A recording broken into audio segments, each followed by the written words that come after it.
Caleb, what is the topic? Crazy Horse and a little bit about monument. Crazy Horse Monument. Just write that. Hmm? It is an informational speech.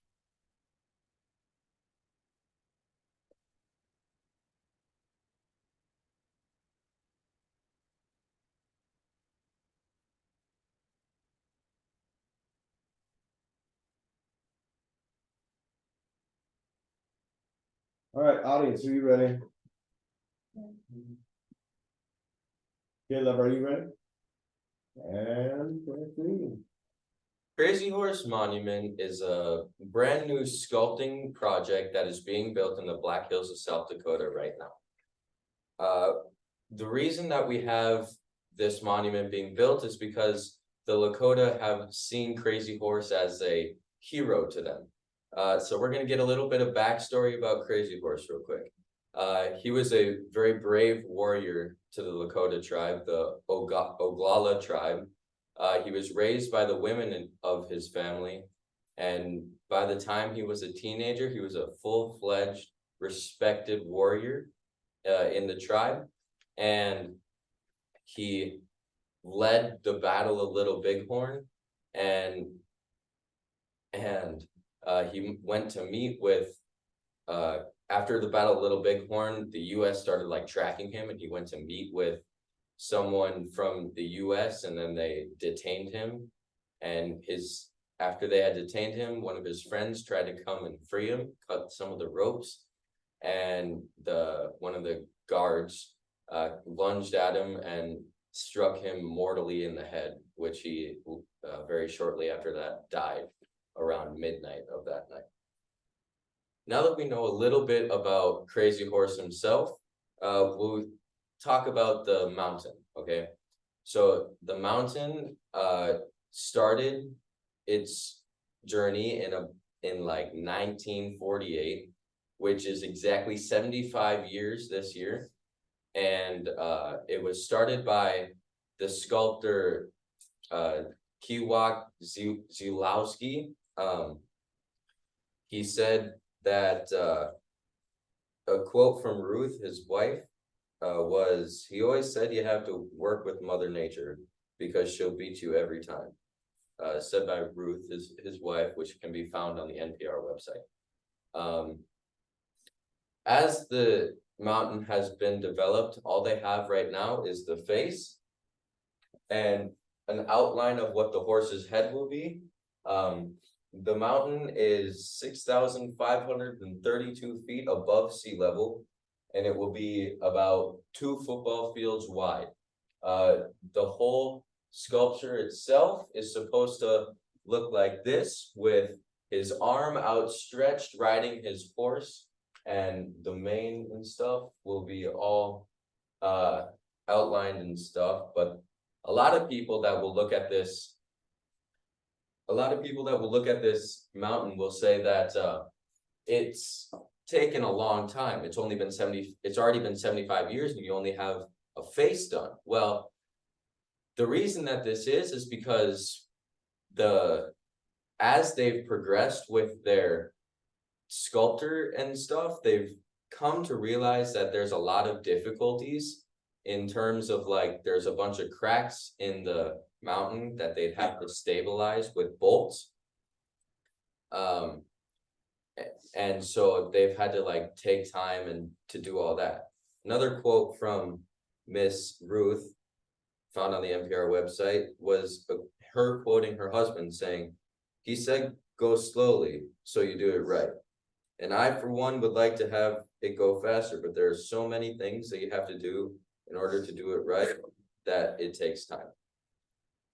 So as we know, we have to take it slow, only a face, and our Crazy Horse man, who was born in his Lakota tribe, little fun fact about him, Crazy Horse was born as a member of the Oglala tribe on Rapid Creek, about 40 miles northeast of Thunderhead Mountain, which is now Crazy Horse Mountain, in 1840. That can be found on the Crazy Horse Memorial website. The sculptor, Mr. Ziwalowski, died in 1982, and so the whole thing has been taken over by his wife, Ruth. The entire mountain is being funded completely by private funding and fundraising. And so there's another reason of why it takes so long. The mountain itself is taking the technology used to create it is very high. They use like lasers and stuff to use the to graph out the parts of where the mountain will be. So that's a little bit about Crazy Horse and the monument. Yep. Thank you.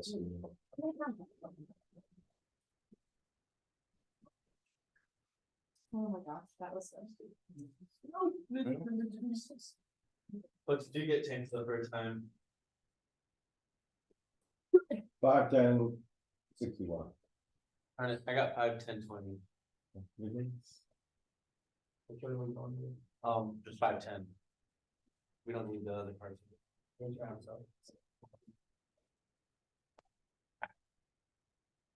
1 second. It's 1 second.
When I was going to the Crazy Horse, I was kind of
Gotta get these racks up and back to Caleb within 5 minutes.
Workplace violence.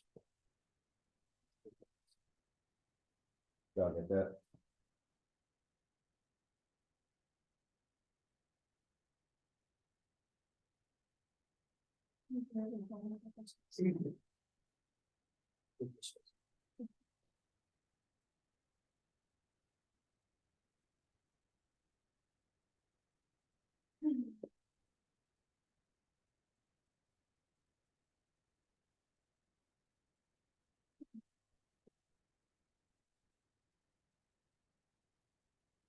All right, Griffin, what is the topic? Workplace violence. Audience, are you ready? Yes. Griffin, are you ready? Yep. And proceed. The Bureau of Labor Statistics Census of Fatal Occupational Injuries, which was last updated 2023, stated that in 2019, 533 fatal workplace injuries took place, and 761 fatalities that were from someone else and were intentional took place. This is a lot of harm in the workplace, and that creates a very dangerous environment for people. And this often discourages the workforce to not be a part of the workforce, obviously.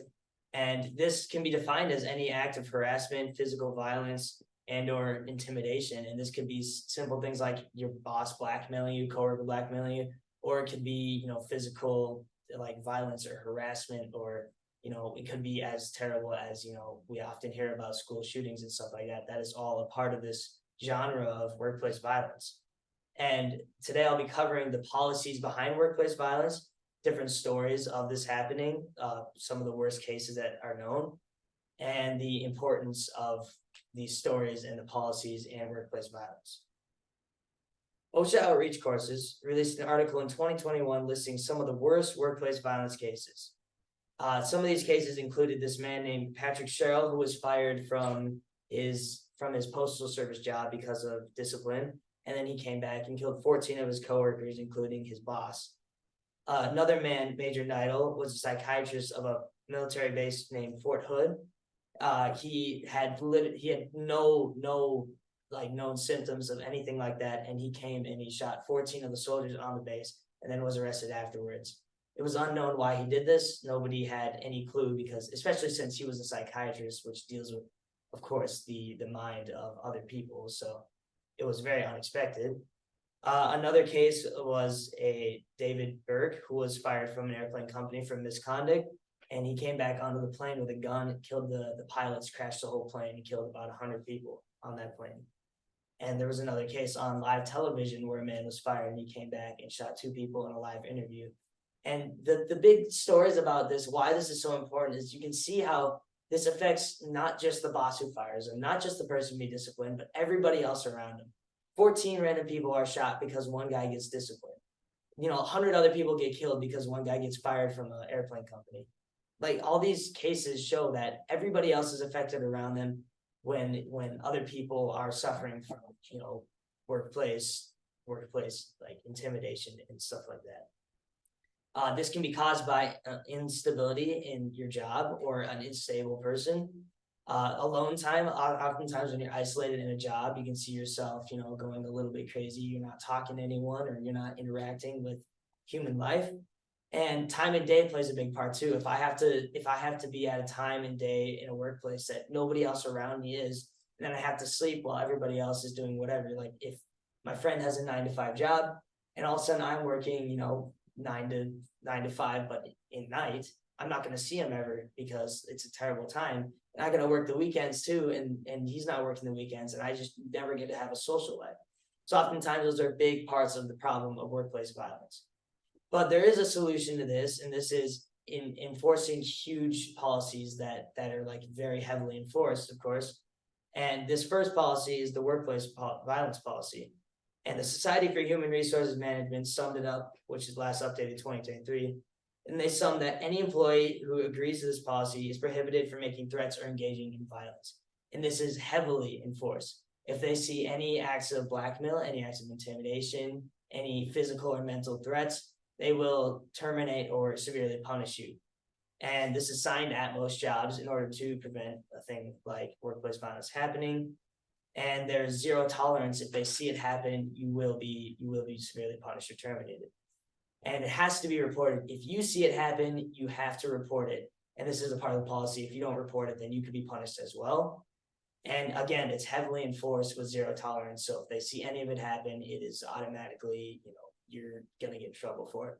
And another rule I found interesting on the policy that I don't necessarily agree with is the fact that if you see an armed situation, you have to run away from it. You can't try and disarm it, especially if you're in like a huge situation. Like if someone is at gunpoint with me, you can't try and disarm them. It's all just, you run away and you can't disarm the person. So I find that very, very not very reasonable of them to do, because if I'm in a situation at gunpoint, I'm going to not run away from it. So yeah, that's the workplace violence policy. And today we covered the policies that try and prevent workplace violence. We covered some of the stories behind it and why it's such a tragedy, and the importance of these stories and policies, and why we need to fix workplace violence to have a better future. Thank you. I- No, thank you for dealing with Sarah. I didn't notice. I heard talking and heard laughing, and I'm sitting there, I'm like, what are you laughing about? It wasn't laughter. I was looking at myself.